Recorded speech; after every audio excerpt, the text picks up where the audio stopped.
Doodle doo doo doo doo doo doo doo doo doo doo doo doo. Extras, the Nerf Wars.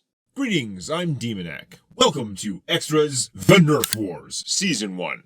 Back when I was living in Ottawa, working a crappy retail job, I started writing my webcomic, another gaming comic, AGC, on the bus ride to and from work, then crappily drawing them when I got home.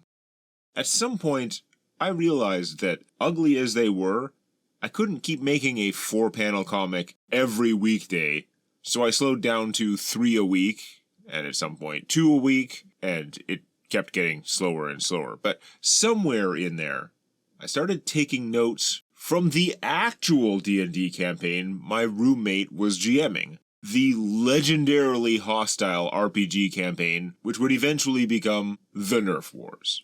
I don't remember exactly why I started note-keeping, but seems most likely I was just getting bored during, and disbelieving of, GM's interrogation phase, a name which he later seemed to embrace, where he would start every session asking us questions to get us in the mood for role-playing or whatever. But it was way too many questions, it clearly went on too long, and most of the time nobody was interested, which caused it to become increasingly antagonistic.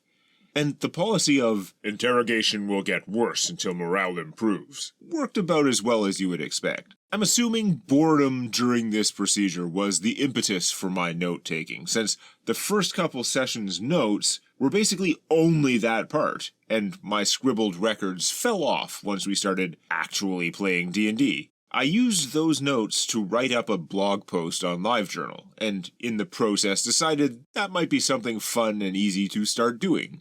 Tricking myself into thinking a project won't take much work is usually how these things start. But once writing these posts, I quickly realized I needed more notes from the D&D part, rather than just venting about interrogation, so it turned into a more complete storytelling exercise, which I called D&D Excerpts, since the original plan hadn't been to cover entire sessions. There ended up being 40 of these text excerpts before I stopped. Can't remember if I stopped taking notes when I moved away, or got tired sometime before that, though the adaptation process, like the comic, rapidly became slower than one per week, such that I'm pretty sure I was still picking up the old notes and adapting them into posts years after I had moved to a new city. When the notes ran out is where the excerpts stopped. But then I got invited to a D&D group my friend Quill18 was running in town, mostly with his family, so I started taking notes from that Eberron campaign. That's when the old D&D excerpts became Season 1, with the new game and group being Season 2. And of course, a couple years after that, I started running my own campaign, which you know as Tales from My D&D Campaign. That actually started as text excerpts as well, Season 3, but by about the 8th episode, I decided that might get more attention if I recorded myself telling the stories for YouTube. Taking notes while running the game was tricky and somewhat limiting, but I figured I could balance that out with the fact I had all my GM and setting notes to help reconstruct events, and the rest is history. I always make clear that I was not the GM from Nerf Wars, but ever since the beginning of the old text excerpts, I've been making it a guessing game to figure out which of the players was me. All of them are flawed, all occasionally horrible, and I would hope I've grown substantially as a person since those days. But trying to conceal the author was an effort to push myself to be as fair as possible to everyone, so the bias would not become obvious. And it remains part of the game of reading, now watching, these stories. So, which player was I? In case you don't want to get spoiled, I'll just reveal this on screen in the last few seconds of this video's runtime, after the organization, and it will only be visual. I won't say it aloud, so you don't have to get spoiled if you're just listening to this on a playlist. Adapting Nerf Wars sessions into videos is an interesting contrast to TDDC and SOS, because for my main series, I spend a lot of time transcribing the rough audio recordings of my game sessions in detail then adapting them into a coherent story form. But for Nerf Wars, I don't have the original audio notes, and I'm not inclined to dig through my old papers for the incomplete-ass original scribbles, but I do have the original text-based excerpts, which are already in story form. So the new Nerf Wars animated version is actually an adaptation of an adaptation. Obviously, this saves me a lot of time compared to how long I spend scripting Sea of Secrets episodes, or the Hammer and Smoke campaign podcast I'm making on Patreon.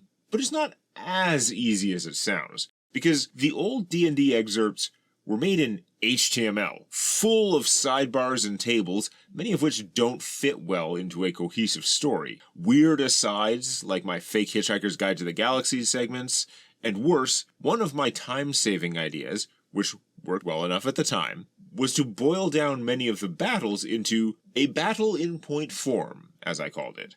Basically, instead of trying to weave a full prose narrative of the battle, I would capture the high points and low points of the events, and the player's often unreasonable reactions to GM's often unreasonable actions. Usually split into two columns, where the second column had various funny quotes from the battle. Some quotes would be out of context, but I generally tried to line them up with the corresponding events, and I did a lot of gags based on repetition, like all the different ways Azeron tried to call his 50-50 die roll to hit incorporeal shadows. All those sidebars and the point form battle don't cut it as is for the video format, even if I kept them sparse.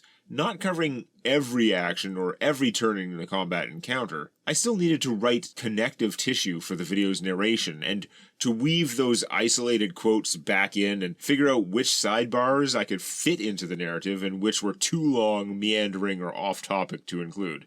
Hell, a few were very dry 3.5 edition rules explanations meant for people who don't know D&D, which is fine in a format where those who know the contents, or don't care about that level of detail, could just skip them. Plus, there were a lot of ancient references, which already seemed anachronistic trying to tell the story in present tense.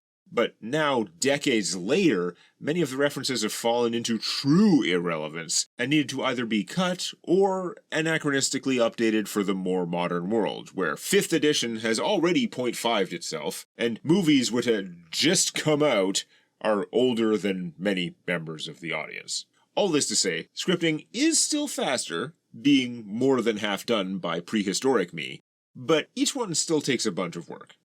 As you can see, because you have eyes, Nerf Wars is not overly animated. The monsters are very first draft, minor NPCs who don't matter or sometimes stock NPCs from Sea of Secrets, and though I did spend some time getting the player characters to look how I want, they are pretty basic designs. With the possible exception of Balkoth, because his slightly over-complex design is, no kidding, about 20 years old. I drew his helmet and shoulders way back in those ancient times to use as a header on the old D&D Excerpts Flash navigation panel, and I thought, still looks pretty good. Plus, it's a huge callback bonus for anyone who read these stories in their original form, so that's pretty cool. But the thing with this simpler art style is, this feels a lot closer to what I first did on YouTube, the first few episodes of Tales from My D&D Campaign, where I'm just telling a story, then slapping stuff on screen to give you something to look at. Any kind of visual representation of the scene. Back then, I just did the best I could with minimal drawing on my part, and clipping random art off the internet for backgrounds, most NPCs, and anything else I wanted to show. Which is not great, even if it is fair use, but doing it that way, I was able to crank out episodes in like a week or two for a 15-minute episode. And that's the trick here. Nerf Wars has none of those lazy borrowed images. I'm drawing everything myself now. But by keeping the visuals this simple and limited, the monster art's all first draft, the backgrounds are basic and reused to death, and all of that done using my dozen years of animating and video making experience in order to draw what I need more efficiently, I am finally able to do that style of storytelling with my own art the way I want in that same kind of time frame. Once the script is done, it only takes like a week to turn it into a Nerf Wars episode. which is a great way to provide good content for patrons while we all wait for the much slower work of animating Sea of Secrets, which is also still supposed to be streamlined in various ways, but is mostly me doing the very highest quality animated show I can currently make. Just like how those first few TDDC episodes were the very highest quality animated show I could make at the time, a dozen years ago. Now, you might ask, how does this relate to your old AGC comic? That's the crazy thing! The characters in another gaming comic were supposed to be exaggerated cartoon RPG players. They have a lot of traits mixed and matched from my friends of this era, so that no character was at all a direct representation of any of my friends. And Steel, their GM, is based far more on a different friend than on the Nerf GM. The AGC crew are ridiculous, but every once in a while, in this series, these real people would top them. Not all the time, not even most of the time, and there are a few out-of-character things that characters do in AGC which are horrible, beyond the pale, and obviously worse than anything any of my friends would consider doing to a real human being. And yet, somehow, sometimes, these people could actually get more ridiculous at the D&D table than my written-for-comedy cartoon versions. We were really something. I grew up with the old BBC version of Hitchhiker's Guide to the Galaxy, and very much enjoyed the dry, Monty Python-esque Douglas Adams descriptions. So even in the original text excerpts, I included sidebars in several places in the form of Hitchhiker's Guide entries. But for Nerf Wars, I really tried to imitate the style of the basic animated line diagrams that series used to illustrate the guide. I was really happy with the Star Trek vs. Star Wars cards representing the Trek and Wars licensed games made by Decipher back in the day. For the two Hitchhiker's Guide entries so far, I did shorten them from the original long-winded sidebars, though I recorded full versions audio only for patrons. Also, my apparatus of Qualish unfolding animation is cute as hell. Even in the extended Hitchhiker's Guide entry for Decipher counter, I don't give real card examples. So here's possibly the most classic one from their Star Wars CCG. First, they released a card called 3720-1. The light side and dark side in this game are partially asymmetric, so the light side version of this card is, never tell me the odds, but it works exactly the same. Some designer clearly thought, this is a funny little junk card, ironically having failed to do the math. See, every card in the game has a destiny value in the top right corner, usually from 1 to 6, though there are technically a few 0s and 7s out there. This number is used to resolve random effects, like if you shoot a blaster, you flip the top card of your deck and use its destiny value like a die roll to figure out if your weapon hit or not. As a general rule, cards that are weaker have higher destiny values, and as a balancing factor, cards that are stronger have lower numbers. In particular, all your rare main character cards almost invariably have a destiny value of 1, which means if you've got Luke, Han, Leia, and Obi-Wan, they are great in play, but if you flip one over for destiny, you're usually going to lose that roll. When you play 3720-1, you shuffle it into your opponent's deck. Later, as they cycle through their cards, it will reach the top, and it's super obvious because you just put a dark side card in the light player's deck so it has a different card back. When it hits the top, it goes off like a landmine. When that happens, each player adds up the lowest 3 destiny values of their characters in play, and whoever's total is the lowest loses force equal to the difference. Effectively, you lose hit points. Now, if everybody's playing the game as it's intended to be played, spam out your best heroes and villains, have ground and space battles and junk, then both players will have a pretty low total, so the damage will be pretty minimal. In fact, if Light has out Luke, Obi-Wan, and Han Solo, while Dark has out Vader, Tarkin, and General Veers or something, everybody's a big important rare character card with a destiny of 1, so nothing happens. Whereas if you have pretty good cards with Destiny values of 1, 1, and 2, but your little sister's deck is full of uncommon Imperial or Rebel officers who are on camera for 12 seconds and only CCG nerds know their names, they might be a 2, a 3, and a 4. That's a total of 4 versus 9, so the person without all the rares lucks out, and 3,722-1 smacks their opponent for 5. Cool? Cool. Except, the designers didn't seem to think that many people would build a deck full of weird or junky characters with Destiny values of 5 or 6, because your makeshift pile of droids would get their asses kicked. Hard. You can't fight a serious deck with those kind of characters. You've got to have somebody competent to stop the opponent. Right? Right? Anakin Padme meme? They didn't realize that they had just created a totally non-interactive way of dealing damage, allowing you to build a deck that largely ignores the game's core mechanics of locations and battles and stuff. If you don't ever plan to win a battle, there are locations you can use that are a real pain in the ass for your opponent to ever get to, and you might not need many locations at all to generate force, since A, a bunch of your opponent's locations probably give you force, because those are the kinds of places worth controlling, and B, 3,722-1 doesn't actually cost any force to play, and those droids with Destiny 6 tend to be cheap as hell. And suddenly, when your opponent's dudes have Destiny 1, 1, and 2, and yours are like 5, 6, and 6, your little landmine is going to nuke them for freaking 13! It probably takes them at least 2 turns to do that much damage, even if they are kicking your undefended ass out there. Did I mention there's not a card limit in this Star Wars CCG? You can only have 1 copy of uniques, like any particular version of Vader, but your deck can have like 8 copies of 3,720-1, or 12 copies, or whatever the best ratio of nukes to droids and various defensive cards makes this combo the most efficient while avoiding engaging with your opponent at all. And they had an official policy not to ban or nerf any card that was printed. You can see how a lot of tournaments devolved into mostly 3,720-1 decks, and decks designed to defend against that, except they still needed to be able to fight competently against mains and toys, the intended strategy of playing strong heroes and equipping them with their custom weapons and starships and junk. All of this to say, next expansion included the Decipher counter. In this case, don't forget the droids.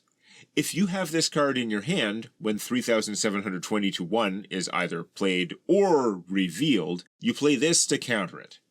Your card isn't even burned. It will get reshuffled, so your deck, which is your life total, doesn't get smaller. If your opponent is not playing the combo card this was designed to hose, then all this piece of junk does is let you sacrifice one of your droids to try to swing a battle in your favor, which is fine, if you have any droids, in the location of the battle. So maybe you can see why GM compared this to Azeron making a whirlwind attack character after dying to mirror image. Decipher counters. Some other quick hit topics. Some people question what Balkoth gets from taking a ranger level, which is fair. But apart from +2 damage against aberrations and the track feat, it gave him the option of later grabbing the 2nd level of Ranger, which would give him 2-weapon fighting without requiring 15 dexterity, all while improving his saving throws relative to more fighter levels, and without hurting his base attack progression, which matters if you're doing weapon stuff in 3rd edition. Ranger has +1 base attack per level and D10 hit points, same as Fighter. By comparison, taking an odd-numbered fighter level would have given the dwarf nothing. And even 2 levels of 3.5 edition fighter really doesn't get you anything but a single bonus feat, though some bonus feat of choice would obviously get more value than Balkoth in particular will get out of track. How to deal with names after a character death was an issue I had to deal with back when writing the original excerpts. Since I had been referring to each player by their character name, the least bad, least confusing option seems to be to stick with the original name, even if they die more through the series. Though that does mean that now we have a player name and a character name, and I have to make clear that those are associated together, so The The party's reaction to NPCs in episode 7 may leave a bad taste in some people's mouths, which is understandable. I would hope that, regardless of the characters they play, the players in most RPG groups would not be so actively antisocial. It is supposed to be a role-playing game, but without excusing their conduct, it would have helped to understand it better if I had started taking notes a couple months earlier, so you could have heard how obnoxious the previous city had been. Since the old D&D excerpts and the notes they were based on were pretty low on flowery descriptions, I had to do a lot of interpretation for the look of Iberia del Fire, and especially for Dom Harad and the other NPCs. And since this show has a smaller time budget, a lot of first thought, first draft sort of art makes it in. Big Magical Tower was definitely there though, and for the massive staircase, I did my best to mimic the feel of the Infinite Stairs level of the second old-school Dungeons & Dragons arcade game, Shadow over Mystara. The representative of Mechanus in that extraplanar space with Dom Harad should actually have been an inevitable, the mechanical law equivalent of an angel, a kind of being sent from Mechanus to hunt down major transgressors. I missed that somehow, though, and didn't realize until I was working through a later episode. And yes, episode 8 confirms this is not the same party, but it is the same game master and group of players as my old Lord of the Iron Fortress story video. In the original text version, episode 9 had started with a story section describing the tense carpet descent and the Nightwing's initial attacks in prose form. But for pacing reasons, I had moved the place where the last episode ends and this one begins, and as a result, the slightly poetic tale ended up being pretty redundant, and so it was cut. Balkoth's faith in Stampy is almost endearing, always ready to defend it rhetorically with his insurmountable argument, "It's an elephant." Though, with the powerful stuff the party regularly faces, most of Stampy's triumphs are based more on the magic elephant being underestimated rather than its actual effectiveness, since most of the monsters we face can chew through 100 low AC hit points in just a couple of attacks. I cannot confirm the Warhammer 40k edition where all minis moved the same speed, but that conversation absolutely happened. Whether or not that horribly ill-conceived Warhammer 40k rules change was a real thing, even briefly. The mummies and Lich, as usual, very first draft. I wanted the bandages to leave creepy off-balance eye holes, but mostly they just look sloppy. And I found the flame head with floating tiara design aesthetically appealing, even though it doesn't exactly scream Lich the way a skull wearing a crown would. But I sure did have to draw a lot of single-use characters just for the stupid Iron Man Mandarin discussion. Oh yeah, the Beholder. Lot of people complaining that no actual Beholder had a create food eye.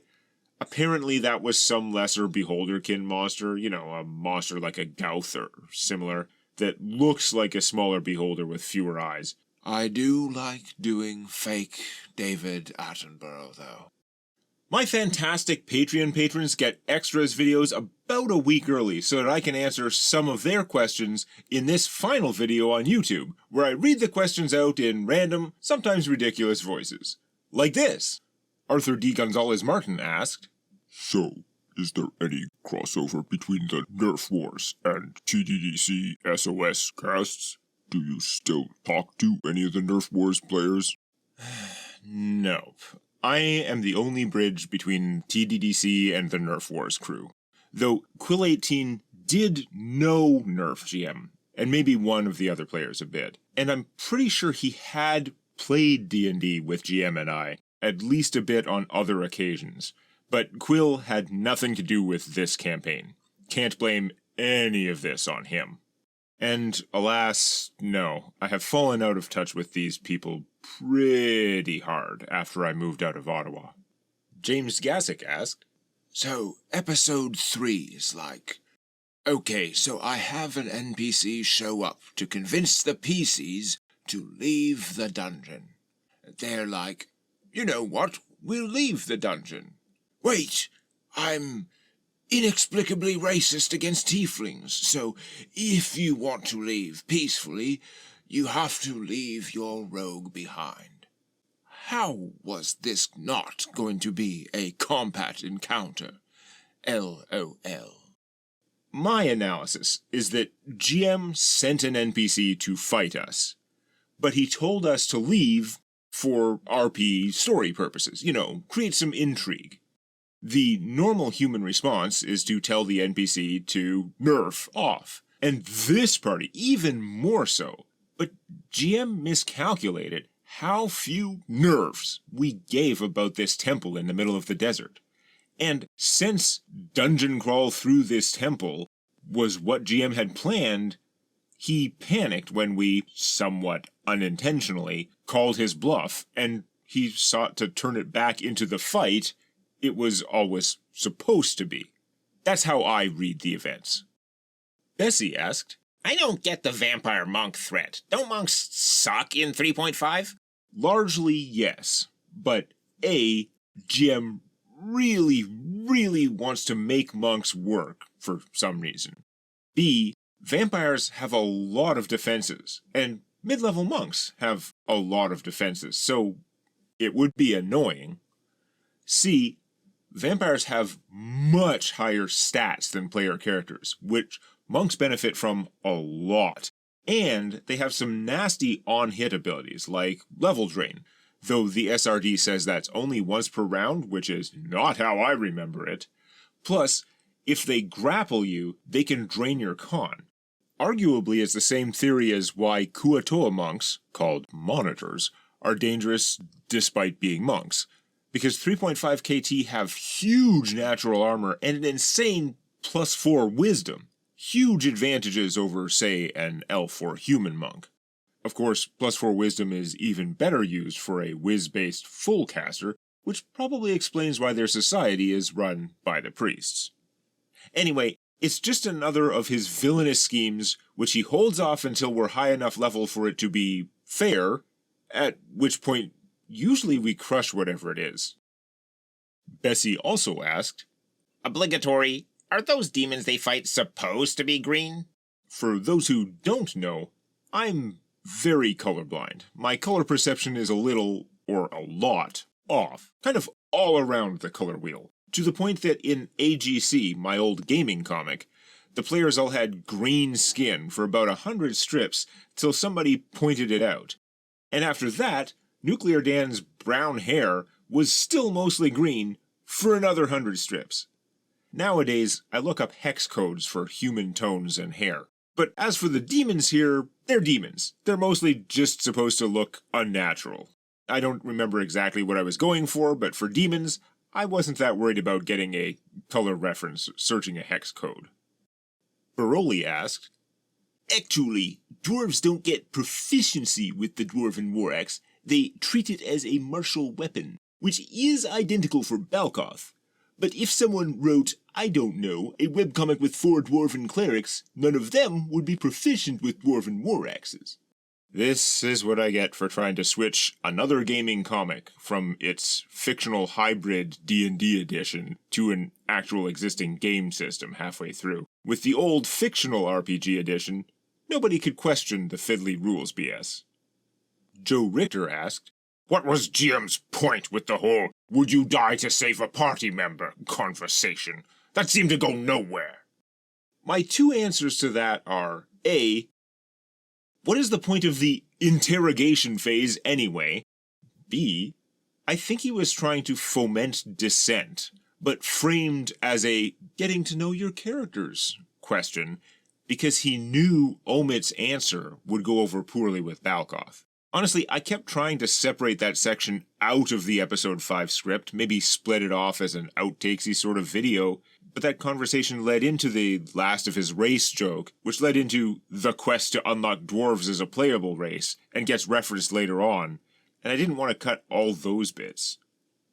Fake Name asked, What kind of new character rules did you all use here? In episode 8, Varian mentioned his backup being 1 level lower.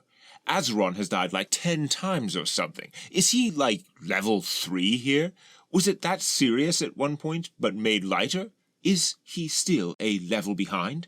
I may be misremembering or imagining it, but I think our rule was take the average level of the party, or rather, the minimum XP to reach that average level. Subtract half a level worth of XP.